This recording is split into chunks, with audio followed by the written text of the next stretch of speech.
Let's talk about radical equations.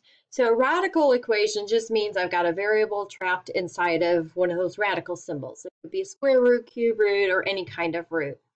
We have a basic strategy for tackling these.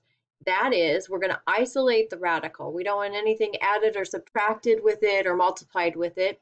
Then we're going to use whatever type of root it is as our power. So if I have a square root, I'm going to square both sides. If it's a cube root, I'll cube both sides, and so on.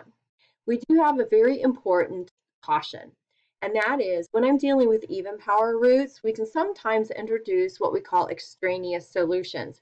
So it's really important that we check all of our solutions at the end to make sure they really work in the original equation. So let's take a look at an example. These are two pretty simple ones, pretty basic. I have the square root of 3x minus 1 plus 2 equals 7. The square root part is not isolated, so I need to subtract that 2. Then I can apply my technique, which is raising both sides to the power equivalent to the type of root, in this case, squaring it. And then it's just pretty much straightforward, simple algebra to solve it. I can check my answer by putting it into the original equation, working it out, and verifying that it's going to work. The second example is equally simple. I have a cube root problem, and this time it is isolated, so that part's done. All I have to do is this time raise it to the third power. So again, the type of root tells me the power I'm going to use. And cubing, remember, is multiplying something times itself 3 times. Let me show you one more. This one's a little bit more involved. So I have a square root of x plus 7. It's equal to x plus 1. So my root is isolated. I just have to square both sides. The trickier part is when I'm squaring over here on the right. I have to remember that squaring means I multiply something by itself. So I have this note here to remind you that you write it out twice and then you do the whole FOIL thing. That's how I get the 3 terms here, x squared plus 2x plus 1. Now, that's a quadratic equation. We've dealt with that in another video.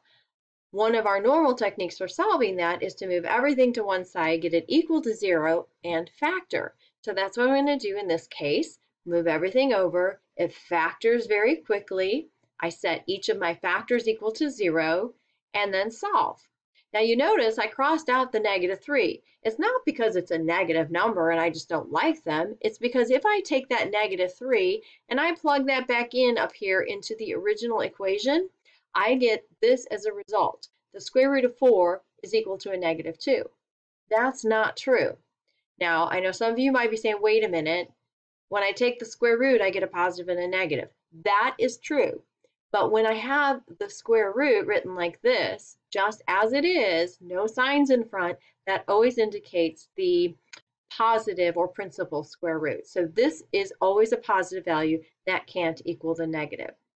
I do want to warn you that just because you get a negative answer, don't automatically exclude it.